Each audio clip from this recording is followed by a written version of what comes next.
നിങ്ങൾക്ക് മുടി നല്ല സോഫ്റ്റ് ആൻഡ് സ്ട്രെയിറ്റ് ആക്കണം, ഈ കെരാറ്റിൻ ട്രീറ്റ്മെൻറ്റൊക്കെ ചെയ്തിട്ടുള്ളതുപോലെ എങ്കിലിത് നമ്മുടെ ഈ വീഡിയോ ഒന്ന് കണ്ടു നോക്കൂ കേട്ടോ. ഈ ഹെയർ പാക്ക് എങ്ങനെയൊക്കെയാണ് ഉണ്ടാക്കേണ്ടതെന്നും എങ്ങനെയൊക്കെയാണ് ഉപയോഗിക്കേണ്ടത് എന്നൊക്കെ നമ്മുടെ വീഡിയോയിൽ വ്യക്തമായിട്ട് പറയുന്നുണ്ട് കേട്ടോ. അപ്പോൾ എല്ലാവരും വീഡിയോ ഒന്ന് കണ്ടു നോക്കുക. എൻ്റെ പേര് ശോഭിത. ആദ്യമായിട്ടാണ് നിങ്ങൾ ചാനൽ കാണുന്നതെങ്കിൽ ഒന്ന് സപ്പോർട്ട് കൂടി ചെയ്യണം കേട്ടോ. ഈ ഹെയർ പാക്ക് ഉണ്ടാക്കാൻ നമുക്ക് വേണ്ടത് കുറച്ച് ചോറും പിന്നെ തൈരും ചെറിയ പഴമാണ് കേട്ടോ. ഇനി ചെറിയ പഴമല്ല, റോബസ്റ്റ് പഴമാണെങ്കിൽ അതായാലും മതി. തൈര് ഒരുപാടൊന്നും ചേർക്കണ്ട കേട്ടോ, ഒരു 2 സ്പൂണ് തൈര് ചേർത്താൽ മതി. പിന്നെ ചോറും പഴമൊക്കെ നമുക്ക് നമ്മുടെ ഹെയറിൽ എത്രത്തോളം പാക്ക് വേണം എന്നുള്ള അതനുസരിച്ച് ചേർക്കാം കേട്ടോ. അപ്പം ഞാനിത് പഴം മുറിച്ച് മിക്സിയുടെ ജാറിൽ ഇട്ടിട്ടുണ്ട് കേട്ടോ. പിന്നെ നമുക്കതിലേക്ക് ഞാനൊരു 2 പഴമാണ് കേട്ടോ എടുത്തിട്ടുള്ളത്. പിന്നെ നമുക്കതിലേക്ക് ചോറും കൂടി ഇട്ട് കൊടുക്കാം കേട്ടോ. പിന്നെ തൈരും ചേർത്ത് നമുക്ക് മിക്സിയിൽ നന്നായിട്ടൊന്ന് അടിച്ചെടുക്കാം.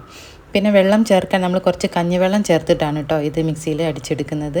പച്ചവെള്ളം ഉപയോഗിക്കുന്നില്ല. കഞ്ഞിവെള്ളം തലേന്നത്തെ കഞ്ഞിവെള്ളം എടുത്ത് വെച്ചാൽ അത് ചേർത്താണ് കേട്ടോ അടിക്കുന്നത്. കഞ്ഞിവെള്ളം നമ്മുടെ മുടിക്ക് ഒരുപാട് ഗുണങ്ങൾ, മുടി നീണ്ടു വരാനും വളർച്ചയൊക്കെ സഹായിക്കും കേട്ടോ കഞ്ഞിവെള്ളം. പിന്നെ നമുക്ക് തലയിൽ തേച്ച് പിടിപ്പിക്കാനുള്ളതാണ്, അതുകൊണ്ട് അടിക്കുമ്പോൾ ഒരുപാട് ലൂസായിട്ട് അടിക്കേണ്ട കേട്ടോ. ഈ ഒരു രീതിയിൽ മതി കേട്ടോ. നമ്മുടെ തലയിൽ തേച്ച് കഴിഞ്ഞാൽ അത് അവിടുന്ന് ഒലിച്ച് ഇറങ്ങാതിരിക്കാൻ അത്ര ലൂസാക്കിയിട്ട് അടിച്ചാൽ മതി കേട്ടോ. നമ്മളിതിൽ 3 ഇൻഗ്രീഡിയൻസ് ആണ് കേട്ടോ ഉപയോഗിച്ചിട്ടുള്ളത്. ചോറും തൈരും പഴവും പിന്നെ കഞ്ഞിവെള്ളം. നമ്മളതൊന്ന് അടിച്ചെടുക്കാനുള്ള ആ ഒരു ഇതിനാണ് കഞ്ഞിവെള്ളം ചേർത്തിട്ടുള്ളത്. അപ്പം നമ്മളിത് ഈ ഒരു കട്ടിയിലാണ് കേട്ടോ ഹെയർ പാക്ക് തയ്യാറാക്കി എടുത്തിട്ടുള്ളത്.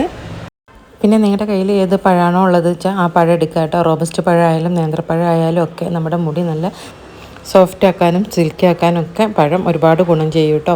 നേന്ത്രപ്പഴമാണ് എടുക്കണമെങ്കിൽ കുറച്ച് നന്നായിട്ട് പഴുത്ത പഴം എടുക്കാൻ നോക്കുക കേട്ടോ. പിന്നെ നമ്മൾ ചെയ്യുന്ന എല്ലാ ഹെയർ പാക്കുകളും നാച്ചുറൽ ആയിട്ടുള്ള ഹെയർ പാക്കുകളായതുകൊണ്ട് തന്നെ നമ്മുടെ മുടിക്ക് യാതൊരു ദോഷവും ഉണ്ടാവില്ല കേട്ടോ. നമ്മുടെ സ്കാൽപ്പിലൊക്കെ ഇതേപോലെ പാക്ക് എടുത്തിട്ട് നന്നായിട്ട് തേച്ച് കൊടുക്കുകയാണ് കേട്ടോ ചെയ്യുന്നത്. ഒരു 20 മിനിറ്റോളം തേച്ച് നമ്മളൊന്ന് കെട്ടി വയ്ക്കുകയാണ് കേട്ടോ. അതിന് മുമ്പ് ചെറുതായിട്ടൊരു ഓയിൽ മസാജ് കൂടി ചെയ്ത് കൊടുത്താൽ നന്നായിരിക്കും. പിന്നെ ഇത് കഴിഞ്ഞ് നമ്മൾ ഷാമ്പൂ ഇട്ടോ ഒന്നും കഴുകേണ്ട ആവശ്യമില്ല കേട്ടോ. നമ്മൾ സാധാരണ മുടി കഴുകുന്ന പോലെ തന്നെ കഴുകിയാൽ മതി. പിന്നെ ഈ പാക്ക് നമ്മൾ തലയിലിടുമ്പോൾ കുറച്ചൊന്ന് ഒട്ടിപ്പിടിക്കും കേട്ടോ. നമുക്ക് കഴുകിയെടുക്കാൻ കുറച്ചൊരു ബുദ്ധിമുട്ടുണ്ടായിരിക്കും. എന്നാലും കുറേശ്ശെ വെള്ളം ഒഴിച്ച് നമ്മളത് കഴുകി വൃത്തിയാക്കി എടുത്താൽ മതി കേട്ടോ. പിന്നെ ചില വീഡിയോസിലൊക്കെ പഴം പുഴുങ്ങിയിട്ട് അങ്ങനെ ചെയ്യുന്നത് കണ്ടിട്ടുണ്ട്. പക്ഷേ അങ്ങനെ ചെയ്യുമ്പോൾ നമ്മുടെ പഴത്തിലുള്ള വൈറ്റമിൻ സി ഒക്കെ നഷ്ടപ്പെടും. ഇങ്ങനെ ചെയ്യുന്നതാണ് മുടിക്കൊക്കെ ഒരുപാട് ഗുണം ഉള്ളത്. പിന്നെ നമ്മളിതിൽ തൈര് ചേർത്ത് കൊടുത്തതുകൊണ്ട് തന്നെ മുടി നന്നായിട്ട് സോഫ്റ്റ് ആയിട്ടിരിക്കുക ഒരുപാട് ഗുണം ചെയ്യും കേട്ടോ തൈര്. പിന്നെ നമ്മൾ ഈ പാക്ക് ഹെയറിൽ ചെയ്യുമ്പം സ്കാൽപ്പിലും മുടിയിലും ഒക്കെ നന്നായിട്ട് തേച്ച് കൊടുക്കാൻ ശ്രദ്ധിക്കണം കേട്ടോ. വേണമെങ്കിൽ നമ്മൾ ഏത് ഓയിലാണോ ഉപയോഗിക്കുന്നത് ആ 2 തുള്ളി ഓയിലും കൂടെ നമുക്ക് ഈ പാക്കിൽ ചേർത്ത് കൊടുക്കാം കേട്ടോ. പക്ഷേ ഓയിൽ തേച്ച് ആദ്യം തന്നെ ഒരു ഓയിൽ മസാജ് ചെയ്തതുകൊണ്ട് തന്നെ ഞാൻ ഈ പാക്കിൻ്റെ കൂടെ ഓയിൽ ചേർത്തിട്ടില്ല. പിന്നെ നിങ്ങൾ ഈ പാക്ക് തയ്യാറാക്കുമ്പം ഓയിലി സ്കിന്നുകാരാണെങ്കിൽ തൈരും പിന്നെ ഡ്രൈ സ്കിന്നുകാരാണെങ്കിൽ പാലും ചേർക്കുന്നത് നന്നായിരിക്കും കേട്ടോ.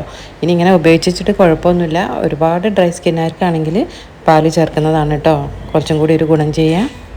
അപ്പോൾ എല്ലാവരും ഒരു പ്രാവശ്യമെങ്കിലും ഈ പാക്കൊന്ന് ഉപയോഗിച്ച് നോക്കുക. നമ്മളെവിടെയെങ്കിലും ഫംഗ്ഷനൊക്കെ പോകുമ്പോൾ ഇതുപോലെ ഒരു പാക്ക് ഉപയോഗിച്ചിട്ടുണ്ടെങ്കിൽ നമ്മുടെ മുടി നിൽക്കുന്നതൊക്കെ നല്ല വൃത്തിയായിട്ട് നിൽക്കുക കൂടി ചെയ്യും. അപ്പോൾ ഇത്രയേ ഉള്ളൂ നമ്മുടെ ഇന്നത്തെ വീഡിയോ. മറ്റൊരു വീഡിയോയിൽ വീണ്ടും കാണാം.